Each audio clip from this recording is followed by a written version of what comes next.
마태복음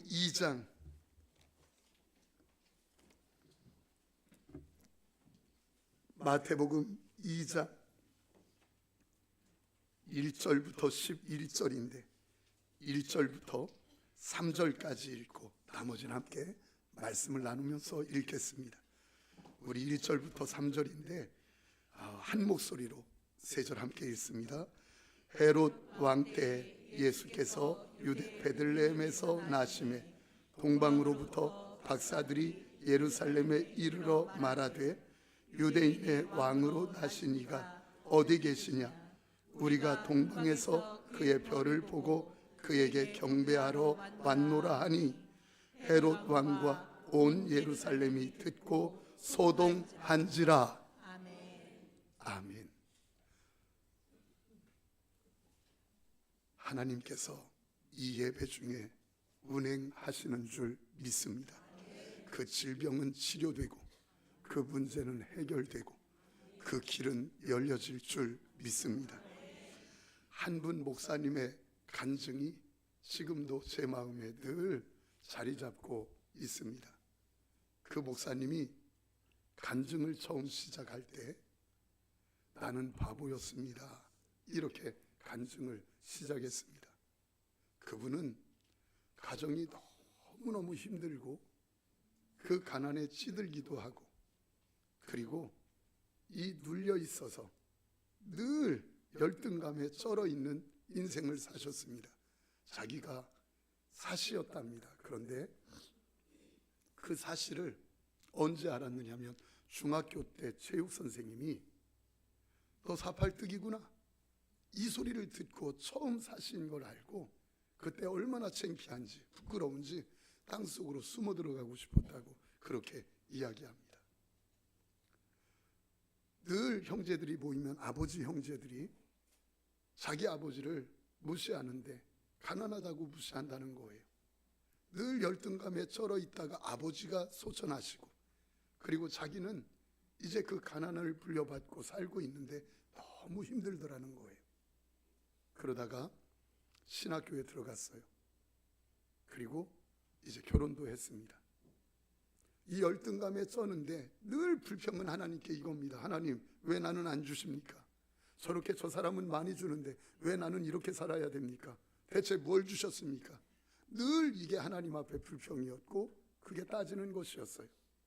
그러다가 어떤 때는 화나면 성경을 갈기갈기 찢기도 하고 그러다 강대상도 도끼로 찍어버리기도 했답니다. 그렇게 사시던 그가 해결하겠다고 세미나 무슨 훈련 그러는데 이 열등감이 해결이 안 되는 거예요. 아내가 얼마나 스트레스 받았는지 마음에 병이 왔어요. 그러다가 어느 한날 어느 집회에 참석했는데 한 분의 목사님의 간증을 듣고 자기가 다 해결됐다는 거예요.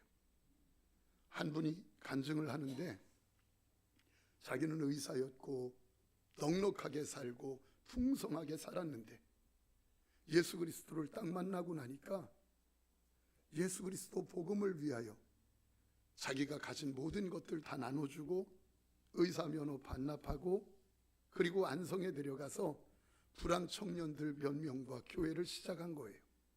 얼마나 힘든지 그 힘든 일들, 그런 가운데 자식을 돌볼 수 없어서 눈에 넣어도 아프지 않은 아들 하나가 있었는데 그 아들을 사명을 감당하는 일에 마음에 걸리기도 하고 잘해줄 수도 없어서 너 나랑 이제 살 수 없단다, 떠나라. 아이가 욕을 하면서 떠나는데 2번 그런 일이 그 아이에게 찾아왔는데 있었다는 거예요. 이 말씀 간증을 이렇게 들으면서 자기 속에서 통곡이 터져나오더래요. 자기 속에서 통곡이 터져나오고 너무너무 부끄럽더래요. 왜냐하면 하나님, 사명을 위해서 가진 것도 다 버리면서 종의 길을 가기 위해서 가진 것도 다 버리면서 저렇게 사는 분도 있는데 하나님, 나는 이제까지 왜 안 주시느냐고, 왜 적게 주시느냐고 그러면서 하나님 앞에 살았네요. 하나님, 내가 바보였습니다. 하나님, 내가 바보였습니다. 이렇게 고백하며 그 인생이 바뀌고, 그리고는 사모님 앞에 가서 무릎을 꿇고 미안해, 내가 잘못했어. 그때 사모님을 깨끗하게 치유해 주시는 하나님의 은혜 가운데 새로운 목회를 시작했다고 하는 간증입니다. 저는 여러분들에게 묻고 싶은 것이 있어요. 몇 번 묻게 될 겁니다. 혹시 여러분들은 예수 그리스도 복음을 위하여, 또 주님을 위하여 무엇인가 포기한 것이 있습니까? 무엇을 포기하셨습니까? 신앙은 포기할 것을 포기할 줄 아는 것, 이것을 신앙이라고 이야기합니다. 사랑하는 성도님들, 혹시 주님 때문에 포기한 것이 있다면 그것은 하나님 안에서 정말 복된 것이라는 것을 오늘 본문을 통해서 알게 돼요. 어느 날 하늘의 별이 움직이기 시작했습니다. 그 별은 메시아의 별인데 이걸 동방 박사들이, 별을 연구하는 박사들이 확인하게 되었습니다. 씨를 뿌리는 농부들에게는 씨를 뿌리는 비유를 통하여 하늘나라를 말씀하셨던 것처럼, 장사하는 사람들에게는 돈 바꾸는 말씀을 통하여 하늘나라를 말씀하셨던 것처럼, 별을 연구하는 사람들에게는 별의 움직임을 통하여 하나님이 말씀하시고 그리고 메시아의 비밀을 이야기했다는 겁니다. 동방 박사들에겐 하늘의 별, 메시아의 별이 움직이는 것을 확인하게 됐습니다. 동방 박사들이 소리칩니다. 메시아의 별이 나타났다. 메시아의 별이 움직인다. 이 소리를 사람들이 듣고 그리고 다 소동이 일어났다고 이야기합니다. 그리고 내가 메시아를 만나야지, 모든 문제에 해답 되신 메시아를 만나야지, 이 마음이 지금 사람들에게 다 있었다고 이야기하는 거예요. 그러나 정작 아기 예수 그리스도를 만나 경배한 사람들은 3명이라는 것을 오늘 11절 말씀 이야기해요. 우리 11절 말씀 함께 들어보시기 바랍니다. 집에 들어가 아기와 그의 어머니 마리아가 함께 있는 것을 보고 엎드려 아기께 경배하고 보합을 열어 황금과 유향과 모략을 예물로 드리니라. 많은 사람들이 예수 그리스도 나신 메시아가 난 별이 움직이는 것, 그리고 보았고 확인했고 소문으로 다 들었습니다. 그리고 결단도 했습니다. 그런데 여러 가지 환경들을 이길 힘이 없었던 것이에요. 그래서 기회는 왔지만 포기할 것을 포기하지 못했기 때문에 그 기회를 놓쳐버렸다는 거예요. 주님을 만날, 메시아를 만날 기회를 놓쳐버렸다는 거예요. 성경에서든지 이 시대 신앙의 선배들에게서이든지 예수 그리스도 메시아를 누리는 사람들의 한결같은 특징이 있는데 그게 뭔지 아십니까? 그것은 포기할 것을 포기할 줄 아는 사람이라는 겁니다. 아브라함은 가나안의 별을 위하여 자기 본토 친척 아비집을 포기해야 했습니다. 모세는 하늘을 위해서 애굽의 금은 보화를 포기해야 했습니다. 바울은 하늘을 위해서 자기가 자랑할 만한 대단한 스펙들을 다 배설물로 여길 만큼 포기해 버렸습니다. 페르시아에서 별을 발견한 곳에서 베들레헴까지는 1600km가 된다고 합니다. 부산을 3번 가는 그런 거리보다 더 먼 것이에요. 6개월 동안, 빨리 걸어도 6개월 동안 걸어야 자기가 별을 발견한 곳에서 베들레헴까지 오는 거리가 된다고 합니다. 그럼 오는 길에 강도, 사막도, 산도, 들도 많은 고비들이 있었을 것입니다. 그 고비를 넘지 않고는, 포기할 것을 포기하지 않고는 베들레헴 예수 그리스도 메시아 나신 그곳 메시아를 만날 수 없더라는 것이에요. 신앙은 순례의 길입니다. 전승에 의하면 많은 사람들이 감동을 받고 별을 따른다고 결단했지만, 그런데 정작 행동한 사람, 예수님 앞에서 메시아 앞에서 경배한 사람은 3명이었다고 해요. 이 일행도 출발할 때 4명이 출발했다고 합니다. 그런데 하나는 낙오가 되고 그리고 3명만 메시아 예수 그리스도 앞에 예배를 드렸다는 거예요. 다시 말씀드리지만 신앙은 포기해야 할 것을 포기할 줄 아는 것, 이게 신앙이라는 거예요. 가끔씩 아이들을 보면 자기가 갖고 싶었던 물건을 마트에서 삽니다. 근데 그것을 꽉 쥐고 가슴에 품고는 내려놓지 않아요. 내려놓고 계산대에 올려놓아야 바코드를 찍고 계산이 되었을 때 그것이 자기 것 되는데, 그것을 빼앗기는 줄 알고 계속 붙잡고 내려놓지 않아요. 포기할 것을 포기할 때, 내려놓을 것을 내려놓을 때 그것이 자기 걸로 채워지는데 그것을 모른다는 것이에요. 존경하는 성도님들, 성도님들은 주님을 위해서, 교회를 위해서 포기한 것이 무엇이 있습니까? 내려놓은 것이 무엇이 있습니까? 안타깝게도 어느 날부터인가 우리의 믿음은 예수 그리스도를 믿어서 복받을 마음은 있는데 예수님 때문에 손해보는 일 앞에서는 얼마나 인색한지 모릅니다.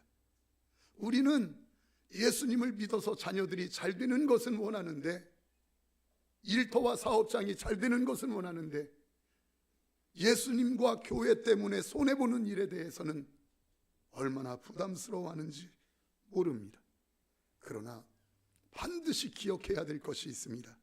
내가 얼마나 크리스찬인가, 내가 얼마나 성도인가는 내가 얼마나 하늘 때문에 땅을 포기하느냐의 크기가 그 크리스찬의 크기인 줄 믿습니다. 내가 얼마나 성도이냐는 내가 예수님과 세우신 교회 때문에, 그의 몸된 교회 때문에 포기할 것을 얼마나 포기했느냐가 그 성도의 크기인 줄 믿습니다. 우리는 예수 믿고 복받는 것에는 민감합니다. 예수 그리스도를 믿고 자녀들이 잘 되는 것은 민감합니다. 일터, 사업장, 건강, 그렇게 잘 되는 일에 대해서는 아주 민감합니다. 그런데 예수 믿고 주님을 위해서 손해볼 생각은 별로 하지 않아요.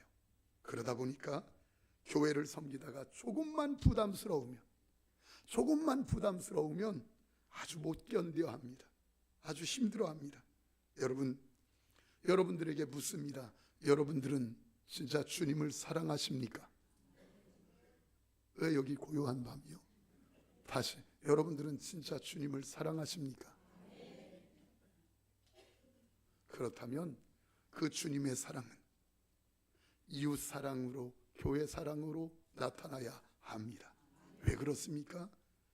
그 주님의 몸이 교회이고 교회가 바로 성도들이기 때문입니다. 그 사랑하지 않는다면 그건 거짓말인 것이에요. 주일 예배가 마쳐지거나 또 주중에 나오셔서 교회를 정리하시는 분들 계셔요. 남들 다 버리고 간 쓰레기 분리수거하는 분들 계셔요. 몸이 연약한 분이어서 제가 할게요 그러는데, 제가 맡은 일이에요, 제가 감당하겠습니다 이러는데 천사로 보여요. 천사로. 60 그리고 7순 또 생일이라고 그래서 자식들이 돈을 모아서 얼마 주었는데 그것 가지고 교회 이거 비품 이거 하고 싶은데 이렇게 좀 해주시면 안 됩니까? 라고 하는데 그것 가지고 여행도 갈 만하고 그것 가지고 맛있는 것 친구들과 먹을 만도 안 돼. 그렇게 하시는 분들 보면 천사들 같아요.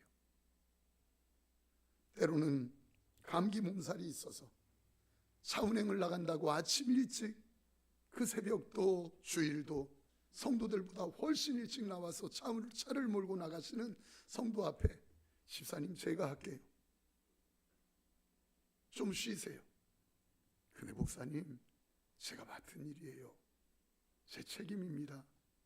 그러면서 나가시는 모습을 보면 그 모습이 어떻게 그걸 보며 목사가 눈물을 흘리지 않을 수 있고 어떻게 기도하지 않을 수 있겠어요? 사랑하는 성도님들, 어른은 책임감입니다. 믿음이고 능력이고 건강이고 힘인 것 같아도 어른은 책임감입니다. 여러분, 가정에서 일찍 일어나는 사람은 건강한 자식이 아닙니다.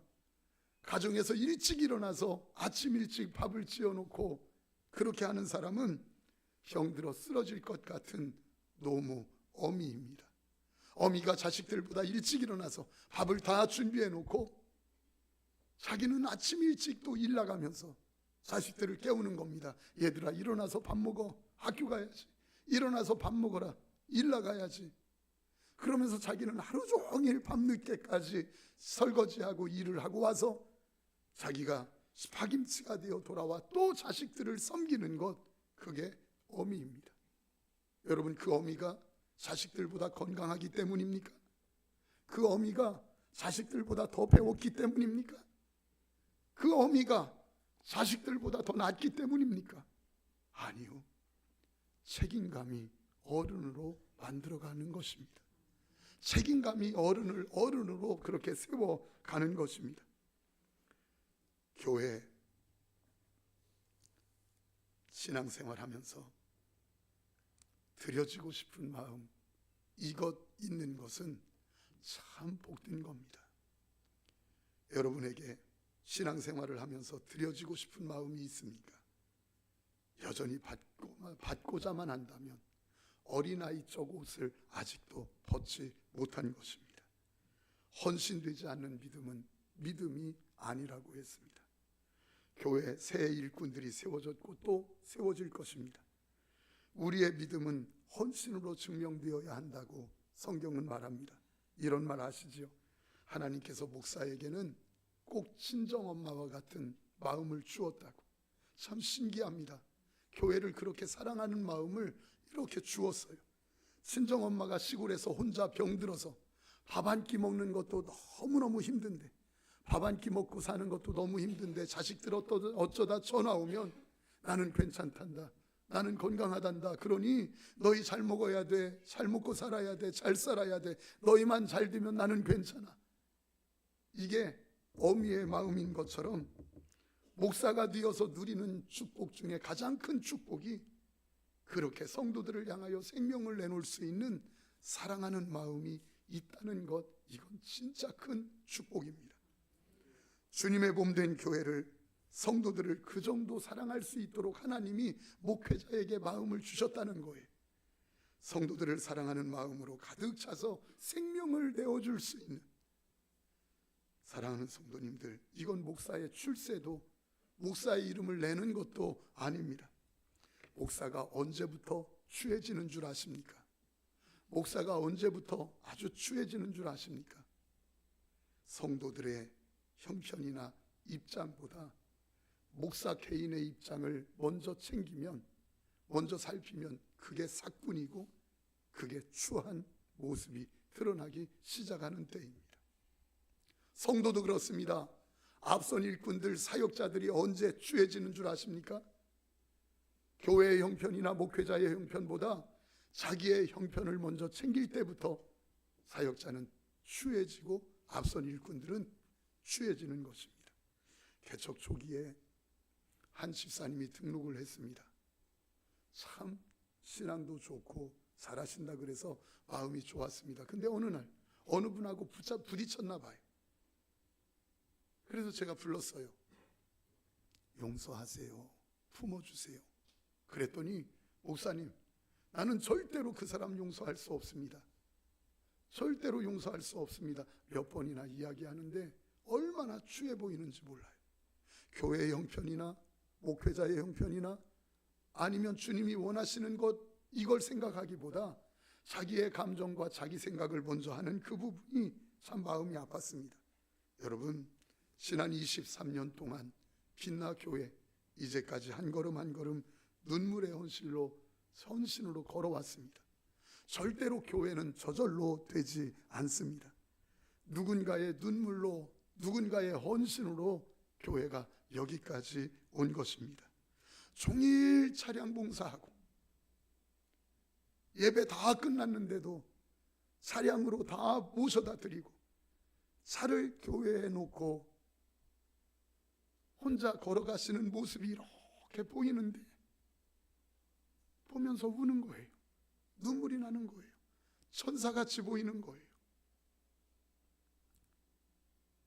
저런 헌신 때문에 빛나교회가 여기까지 왔구나.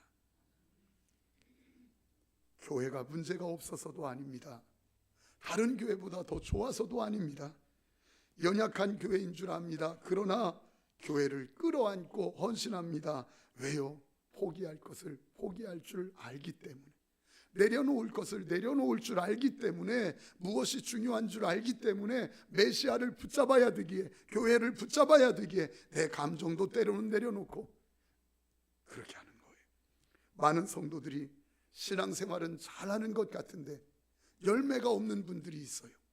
왜 신앙생활은 잘하는데 열매가 없을까? 가만히 보면 똑똑하지 못해서가 아니에요. 성경의 지식이 없어서가 아니에요. 하나님의 말씀을 모르기 때문이 아니에요. 왠 줄 아세요? 대부분이 포기해야 할 것을 포기하지 못하기 때문이에요. 그때 포기했어야 될 그 혈기, 그때 포기했어야 할 그 자존심, 그때 포기했어야 될 그 말 한마디, 그때 한마디만 하지 않았어도 되는 건데 그때 그 한마디 포기하지 못한 것 때문에 얼마나 큰 아픔이 있는지 열매를 맺지 못하는 이들을 많이 보게 됩니다. 포기할 것을 포기할 때 감격이 있어요. 제 이야기를 해서 죄송해요. 지난해 초여름일 겁니다. 아이들이 연초에 가족 여행을 이렇게 계획해요. 아빠 괜찮겠어요? 그래서 그래. 왜냐하면 가족 여행을 함께 가본 적이 없어서 갈만하겠다. 그래. 3박 4일 준비를 한대요. 그러라고. 그런데 이제 가는 날짜가 점점 다가와서 내일 모레예요. 그런데 이 마음에 3박 4일 전도를 쉬는 게 너무 마음에 걸리는 거예요. 싫은 거예요. 그리고 그게 쉬어지면 하나님의 기름 부으심도 혹시 끊어질까? 이런 마음도 있고, 영혼이 또 살아나야 되는데 이 마음이 있는 거예요. 그래서 부담을 갖고 아내에게 이야기했어요. 전화했어요. 나만 좀 빠졌으면 좋겠다. 그리고 갔다 오면 좋겠다. 그랬더니 그럴 줄 알았대요. 그러면서 이렇게 말을 해요. 그런데 이제까지 가족이 한 번도 어디 가본 적 없고, 그리고 또 언제 가게 될지 모를 텐데 그냥 가지요 하는데 대화가 안 돼요. 그래서 아들한테 전화했어요. 아빠가 꼭 가고 싶은데 마음이 너무 무겁다. 그래서 결국은 저는 빠지고 가게 됐어요. 그때 이렇게 전도하면서 그때만큼 감격스럽고 은혜롭게 감격하며 전도한 지금도 기억이 나는 그 시기에 그때 만났던 분이 이태욱 권사님, 어길수 성도님, 또 박미희 집사님, 예나 수안가, 이런 아이들이에요. 지금도 기억이 나요. 여러분, 대가를 지불한 만큼, 포기한 만큼 자기에게 누려지는 것이 커요. 포기하지 않은 신앙은 감격도 없는 예배가 돼요.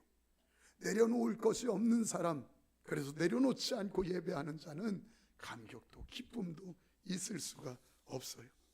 포기할 것을 포기하고 별을 따랐던 백성들, 이 동방박사들, 결국 메시아 앞에 섰습니다.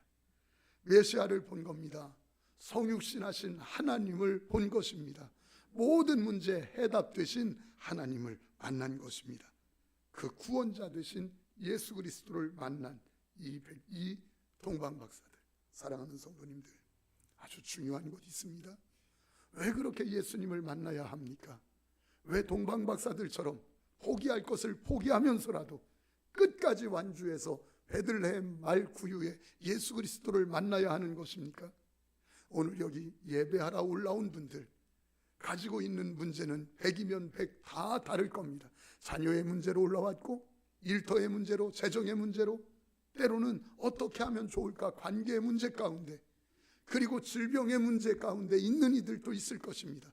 100이면 100 문제는 다 다르다 해도 우리가 분명히 아는 것, 오직 해답은 하나인데, 오직 예수 그리스도인 줄 믿습니다.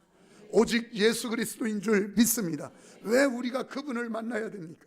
포기하면서라도, 때로는 내려놓으면서라도, 희생하면서라도 우리가 끝까지 주님을 만나야 되는 이유가 무엇입니까? 그분만이 해답이기 때문이에요. 그분만이 해답이기 때문이에요. 모든 문제의 해답이 예수 그리스도인 줄 믿습니다. 여러분들이 가정 문제로 왔는지요, 일터의 문제인지요, 때로는 여러 어떤 문제인지요, 어떤 것이라 할지라도 그것이 저와 여러분들의 모든 해답은 예수 그리스도인 줄 믿습니다. 여러분, 요한복음 19장 30절 이렇게 말씀하십니다. 예수께서 신 포도주를 마신 후에 이르시되 다 이루었다 하시고, 아멘. 다 이루었다. 예수 그리스도를 딱 만난 사람은 다 이루었다는 축복 속으로 들어가는 겁니다. 예수 그리스도를 진짜 만난 사람은 다 이루었다는 축복의 당사자가 되는 줄 믿습니다. 그 축복을 딱 만나면 다 이루었다라고 하시는 하나님의 역사의 응답을 누리기 시작해요. 여러분, 이 언약 속에 여러분이 만약에 사업한다면, 이 언약 속에서 여러분들이 일터에 나간다면, 이 언약 속에서 여러분들이 자녀들을 양육한다면 그 사업장, 그 자녀들, 그 가문은 하나님의 응답과 일하심의 역사가 누려지는 줄 믿습니다. 요즘 연세 드신 분들 이렇게 봐요.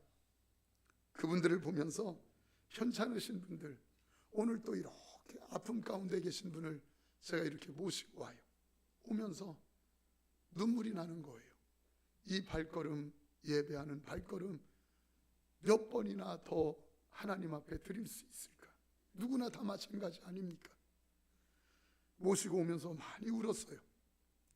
그 노화 과정을 우리에게 보여주면서, 여러분 성도들 그렇게 어르신들의 노화 과정을 이렇게 우리에게 보여주시면서 대체 왜 하나님께서 그렇게 약하게 인도하실까? 한때 손에 쥔 것도 많았던 분이고, 한때 큰 소리 치던 분이기도 하고, 뭔가 마음껏 어디든지 오갈 수 있었던 분인데, 지금은 누군가가 버텨주지 않으면, 함께해 주지 않으면 거동할 수도 없는 분들, 왜 그런 연약함을 우리에게 보여주실까? 그 밑바닥을 보여주시면서 우리에게 주시는 메시지가 무엇일까? 아무리 생각해도 답은 딱 한 가지입니다. 정말 이 땅에 소망 둘 것은 아무것도 없구나. 이 땅에 붙잡아야 될 것은 아무것도 없구나. 오직 해답은 예수 그리스도구나. 여러분, 공부 많이 하는 것 중요합니다. 그럼요.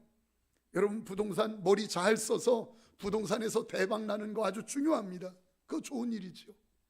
여러분, 주식으로 잘해서 주식 대박 나는 것도 아주 중요합니다. 아주 좋은 일일 것입니다. 그런데 부동산 대박도, 공부로 대박도, 출세하는 것도, 주식 대박도 다 중요하지만 진짜 인생 중에 최고의 대박은 이 가슴에, 이 심장에 예수 그리스도 구원의 이름으로 채워진 예수 그리스도의 이름이 있는, 세상이 절대로 흉내낼 수 없는 최고의 대박, 예수 그리스도인 줄 믿습니다. 그것이 최고의 대박이라는 거예요. 조금 더 갖고 큰 소리 쳤는데 금방 다 놓아버리고 누군가 붙잡아 주지 않으면 거동할 수 없는 분이 돼버려요. 그렇게 큰 소리 치던 분인데 이제는 얼마나 연약한지 그걸 보여주시면서 세상 붙잡을 것 없단다. 진짜 붙잡아야 되는 최고의 대박은 세상이 흉내낼 수 없는 예수 그리스도의 대박이란다. 그래서 사도행전 4장 12절 말씀 이렇게 말씀합니다. 다른 이로서는 구원을 받을 수 없나니 천하 사람 중에, 다른 이로서는 구원을 얻을 수 없다는 거예요. 오직 모든 문제의 해답은, 오직 구원은 예수 그리스도인 줄 믿습니다. 오직 해답은 예수 그리스도인 줄 믿습니다. 저는 오늘 여러분들 24년도를 예수 그리스도 붙잡고 잘 마무리하고 새해 25년을 예수 그리스도 모든 문제 해답 되신 그분 붙잡고 새롭게 축복의 출발이 있어지기를 축원합니다. 여러분, 제가 한번 물어볼까요? 여러분들을 24년 이제까지 인도하시는 분은 누굽니까? 여러분들을 이제까지 인도하신 분은 누굽니까? 왜 고요한 밤입니까? 다시, 이제까지 여러분들을 인도하신 분은 누굽니까? 예수 그리스도! 여러분들을 이제까지 인도하신 분은 누굽니까? 25년도 여러분들을 인도하실 분은 누굽니까? 여러분들의 자녀를 인도하실 분은 누굽니까? 여러분들의 일터와 사업장을 축복하실 분은 누굽니까? 내 인생의 인도자는 누굽니까? 예수 그리스도, 예수 그리스도, 예수 그리스도 고백만 해도 우리의 얼굴이 밝아지고 근심이 사라지고 기쁨이 넘치는 줄 믿습니다. 그 감격의 마무리가 예수 그리스도로 2024년 마무리하고, 여러분 그 예수 그리스도 붙잡고 25년 새롭게 출발하는 승리하는 여러분들 되시기를 소원합니다. 우리 하나님 앞에 함께 찬양합시다.